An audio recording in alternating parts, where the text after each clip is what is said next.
Vokasi. Saat ini kita sedang melesat di Bandung.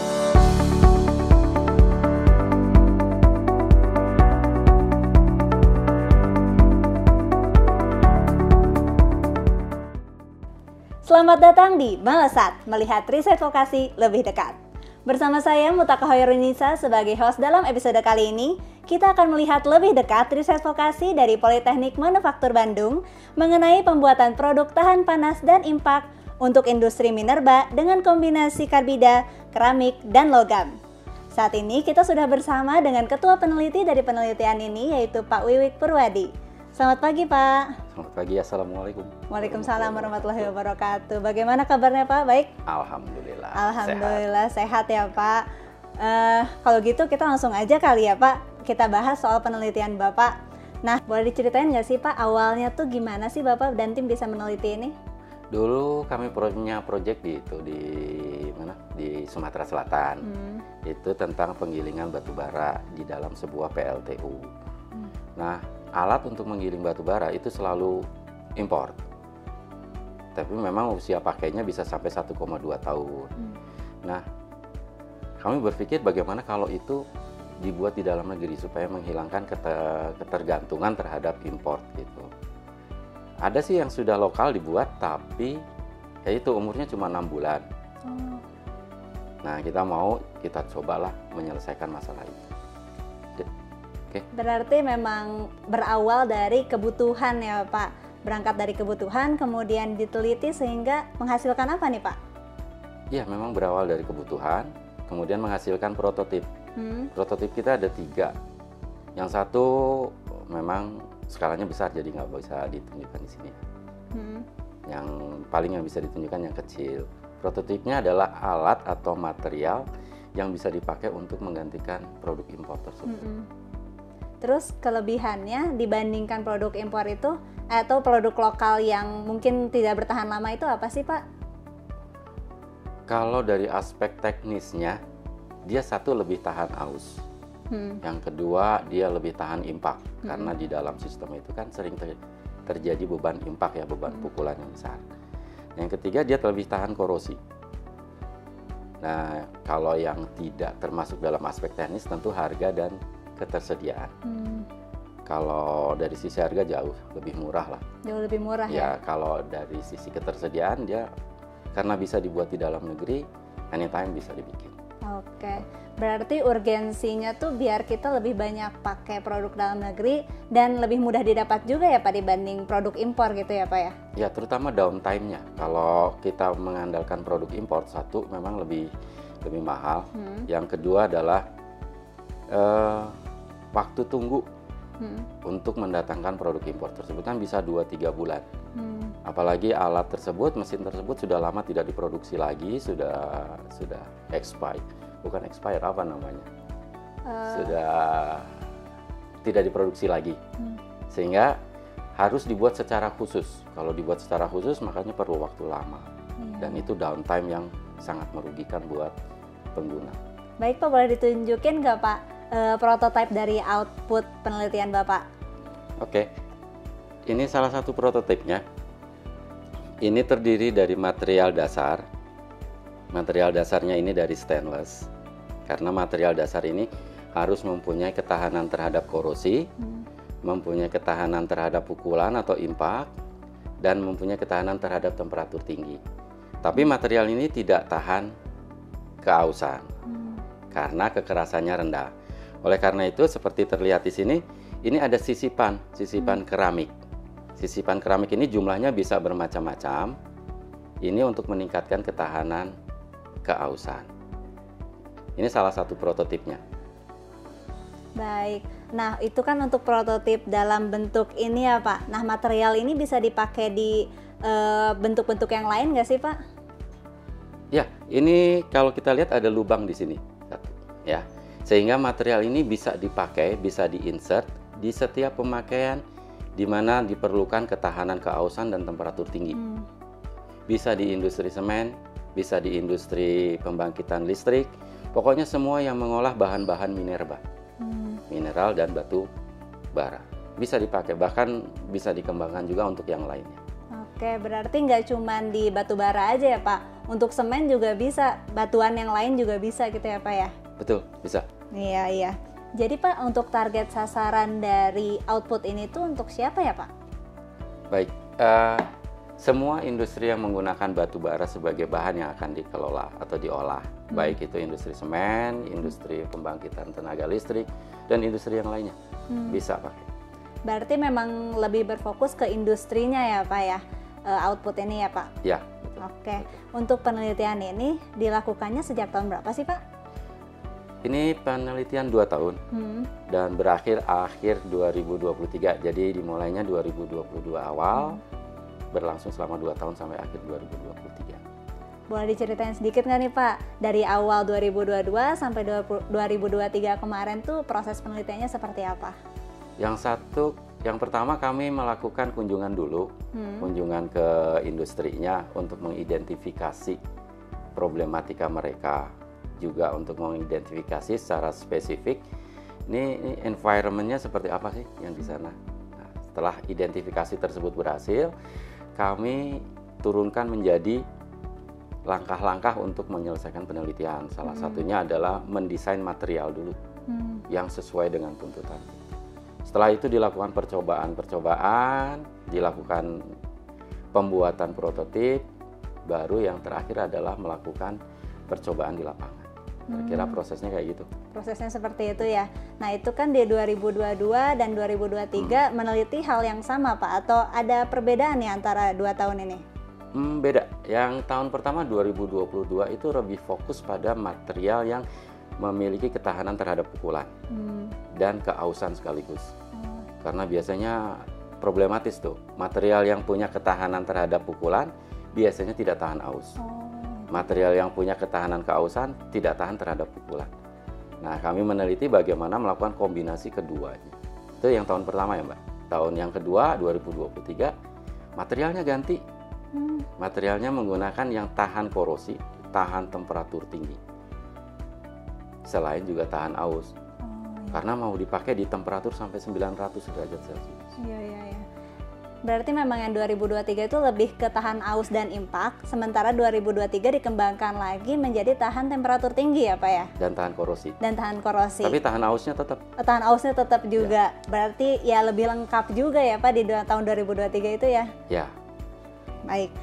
Itu emang ada perubahan dari materialnya atau bagaimana Pak? Betul. Dari yang tahun pertama yang tahan impak itu materialnya berbasis pada baja mangan.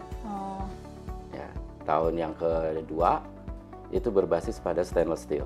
Jadi baja dengan kandungan Fe plus Cr dan Ni. Jadi beda material. Beda alam. Karena beda material juga berarti fungsinya juga jadi berbeda ya Pak? Betul. Kinerjanya yang berbeda. Kinerjanya jadi berbeda. Baik, untuk penelitian ini sendiri melibatkan siapa aja ya Pak? Kalau internal adalah para dosen. Ada dosen material, 2 dosen yang cukup senior, dan 2 dosen muda. Kemudian teknisi dan mahasiswa. Mahasiswa terutama dilibatkan untuk pembuatan dan untuk pengujian. Nah, dari pihak luar tentu ada 2 mitra utama. Mitra yang pertama adalah mitra yang bisa mengajak kami, para peneliti ini, untuk memungkinkan uji coba langsung di lapangan. Mitra yang kedua adalah mitra yang bisa memproduksi. Karena nantinya prototip ini diproduksi secara massal bukan oleh pengusul, bukan oleh peneliti, tapi akan harus melibatkan mitra. Dibantu dengan mitra juga ya betul, Pak? Industri.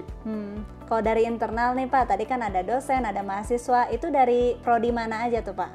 Terutama dari teknik material, teknik material maju maksudnya, dan prodi teknik pengecoran logam, karena prosesnya pembuatannya dengan pengecoran logam. Tadi kan mahasiswa itu ikut membantu dalam pengujian produknya ya Pak? Berarti pengujiannya dilakukan di Polman? Iya, sebagian besar. Jadi yang standar pengujian standar itu dilakukan di Polman karena alat-alatnya tersedia, terutama untuk karakterisasi material ya. Jadi untuk standar pengujian bisa dilakukan di Polman. Tapi ada alat khusus nggak sih Pak untuk menguji material ini? Nah ini yang uji aplikatif, yang uji keausan misalkan, kan itu harus dengan putaran tertentu, media tertentu, dan temperatur tertentu. Nah itu nggak tersedia Di Polman dan di Indonesia pun nggak tersedia.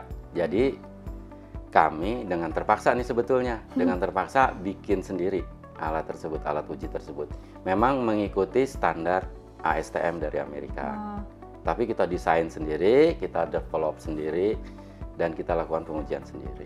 Jadi di Indonesia tidak tersedia dan impor juga mungkin mahal ya Pak ya, makanya bikin sendiri atau betul.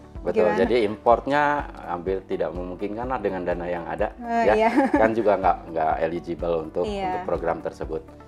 Jadi ya kita desain dan kita sudah develop, kita sudah uji coba dan berhasil. Alhamdulillah. Bisa diklaim sebagai luaran tambahan mungkin ya? Iya. Keren banget ya Sobat Vokasi, karena di Indonesia belum ada, harus impor dari luar, langsung aja bikin sendiri. Ini sungguh inspiratif loh Pak, bikin aja alat sendiri kalau nggak nemu dari luar gitu ya Pak ya. Alhamdulillah berhasil. Alhamdulillah. Nah Pak, kendala apa lagi sih Pak? Itu kan salah satu kendalanya ya berarti ya Pak dalam penelitian ini. Ada kendala lain nggak Pak? Ya ketika kita uji, terutama di uji lapangan ya. Uji lapangan itu kita kan nggak mungkin menguji memasukkan produk tersebut ke dalam satu perusahaan, katakanlah satu industri. Kemudian kita bisa ambil hasil uji cobanya dalam waktu tertentu. Itu nggak semudah itu sebetulnya. Kita harus ikut ritme perusahaan tersebut. Karena kalau kita mau ambil sewaktu-waktu misalkan, itu kan industrinya harus shutdown dulu. Nah ketika shutdown itu mereka cost-nya per hari bisa sampai 600 juta. 600 juta kalau kalikan 1 minggu untuk shutdown udah lumayan. Ini besar banget itu Oleh Pak. karena itu pengujian yang dilakukan di lapangan itu harus mengikuti ritme perusahaan.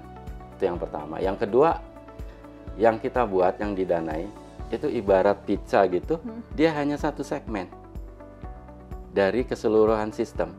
Sementara kalau mau diuji coba harus keseluruhan sistem.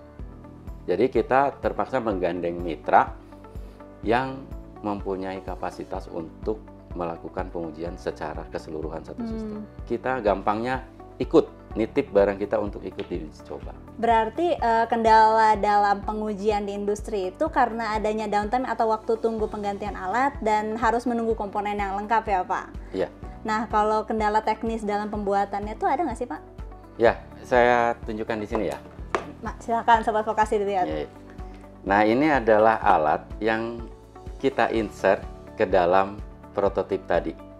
Ketika alat ini sudah diinsert dan diguyur dengan cairan 1500 derajat Celcius, dia tuh pecah seperti ini. Jadi untuk mengatasi ini terpaksa kami harus mencari material lain yang lebih sesuai yang bisa dicor pada suhu 1500 derajat Celcius. Berarti solusinya itu terus mencari ya Pak ya? Sudah ketemu. Yang sudah ketemu sekarang. Sudah ada hasilnya. Sudah ada hasil yang berhasilnya sekarang ya Pak, Alhamdulillah. Nah, berarti di penelitian yang di 2023 ini udah siap digunakan di industri sebenarnya Pak? Sudah. Sudah siap ya Pak. Tapi menunggu apa lagi nih Pak untuk digunakan di industri? Nah sekarang masih uji coba di industri, masih uji coba aplikasi. Nah ketika mereka menyatakan firm ini bagus, maka itu bisa diproduksi. Kira-kira waktunya berapa lama ya Pak menunggunya? Tadi itu kan jadwalnya mengikuti jadwal industri. Nah jadwal industri itu biasanya per tahun. Ketika mereka menguji 1 tahun, mereka melihat ternyata masih belum, katakanlah belum aus, mereka akan melanjutkannya lagi sampai ke 2 tahun. Oh jadi kita menunggu feedback dari industri juga berarti ya Pak ya? Betul. Nah ini sudah 1 tahun dan mereka belum ada komplain untuk itu, untuk barang yang kita coba. Berarti bagus berarti barangnya Pak ya? Iya, tapi ya itu masih nunggu yang siklus yang kedua nanti. Berarti mungkin ada kabar baik mungkin ya Pak ya di tahun depan. Insya Allah. Insya Allah. Untuk publikasi dari penelitian ini Pak, udah di mana aja Pak? Kalau di seminar kan udah 2 kali seminar internasional, dua-duanya di Solo. Nah untuk publikasi dalam bentuk karya ilmiah itu 1 kali di Scopus Q2, yang satu di Scopus Q1, kuartal Q1, tapi masih dalam proses review. Kemarin revisi, kita belum kirim lagi. Masih dalam proses revisi, cuman udah keren banget tuh Pak ya. Kalau ya, sudah melebihi target sebetulnya ya. Melebihi target ya. Nah, kalau paten, ada patennya Pak? Patennya 3. Tiga yang kami ajukan. Tiga-tiganya dalam proses uji substansi. Ada apa aja tuh Pak, 3 itu? Yang satu adalah proses atau metode bagaimana memasukkan sisipan karbida keramik tadi ke dalam material. Yang kedua adalah material sendiri yang tahan impak. Yang ketiga adalah material yang tahan korosi tadi. Wah, cukup Ada banyak 3. juga patennya Pak ya. Itu tiga-tiganya di tahun 2023 atau ada 2023? Yang pertama 2022, yang metode bagaimana menyisipkan karbida atau keramik tersebut ke dalam baja. Yang 2 lainnya di 2023. Oke, untuk hasil penelitian ini kan inovatif sekali ya Pak, belum ada di Indonesia. Kira-kira potensi pasarnya gimana ya Pak? Ini kan pemakaiannya nanti di industri minerba ya Pak. Saya ambil salah satu contoh industri minerba tersebut adalah pengolahan batu bara untuk PLTU. Nah, unit PLTU di Indonesia kan sangat banyak. Mungkin lebih dari 100 unit. Satu unit itu bisa pakai 3 pulverizer. Satu pulverizer itu terdiri dari 40 segmen. Nah, yang kita ganti kan sekarang baru 1 segmen nih. Jadi kebayangan potensinya seberapa banyak. Dan kalau dibandingkan dengan kalau harus impor, itu bisa cost reduction sampai 50%. Wah, cukup besar juga ya Pak cost reduction-nya. Tapi di luar itu kan ketersediaan. Jadi kita melepaskan diri dari ketergantungan terhadap impor. Wah, berarti selain lebih ekonomis, yang paling penting Sobat Vokasi, kita bisa lepas dari ketergantungan impor. Dan mungkin beberapa tahun ke depan kita bahkan bisa ekspor ya Pak ya? Insya Allah, amin. Amin. Nah, untuk harapan Bapak sendiri ke depannya nih Pak, penelitian ini pengembangannya seperti apa Pak? Prototip ini bisa dikembangkan dengan memasukkan baja atau memasukkan keramik dengan ukuran yang lebih kecil. Sehingga bentuk-bentuknya tidak hanya bentuk yang bulat seperti ini, tapi bentuk yang runcing juga karena pemakaiannya jauh lebih banyak. Yang pertama, yang kedua bisa diaplikasikan juga untuk industri yang lainnya selain minerba. Misalkan industri untuk pertahanan atau juga industri untuk maritim. Karena dia bisa dipakai sebagai armor di pinggiran. Jadi harapannya aplikasinya lebih banyak lagi ya Pak ya. Nah Pak, penelitian ini kan mendapatkan pendanaan dari Direktorat APTV untuk program penelitian dan pengabdian kepada masyarakat. Ada nggak sih Pak tips and trick untuk Sobat Vokasi, para peneliti muda agar bisa mendapatkan pendanaan seperti Bapak? Yang pertama, berbasis pada kebutuhan. Jadi Sobat Vokasi sebaiknya meluangkan waktu untuk jalan-jalan ke industri, lihat problematika dan kebutuhan mereka. Itulah yang dijadikan alasan utama atau dijadikan dasar utama untuk pengajuan proposal atau topik penelitian. Tidak berdasarkan keinginan masing-masing, tapi berdasarkan kebutuhan yang real. Kalau saya nggak tahu sebetulnya bagaimana proses seleksinya, kenapa mendapatkan dana itu. Tapi ketika mengemukakan kebutuhan, nampaknya itu bisa ditangkap dengan baik oleh para pemeriksa atau para reviewernya. Sudah cukup Pak? Cukup. Baik, berarti memang berangkat dari kebutuhan industri ya Pak untuk penelitiannya. Baik Pak, terima kasih banyak ya Pak atas waktunya. Sungguh ini obrolan yang sangat informatif dan inovatif ya Pak bagi kita semua. Semoga produknya segera diproduksi secara massal dan bisa digunakan oleh industri-industri di Indonesia. Amin, terima kasih. Terima kasih. Oke Sobat Vokasi, semoga konten ini bisa bermanfaat ya bagi Sobat Vokasi semua.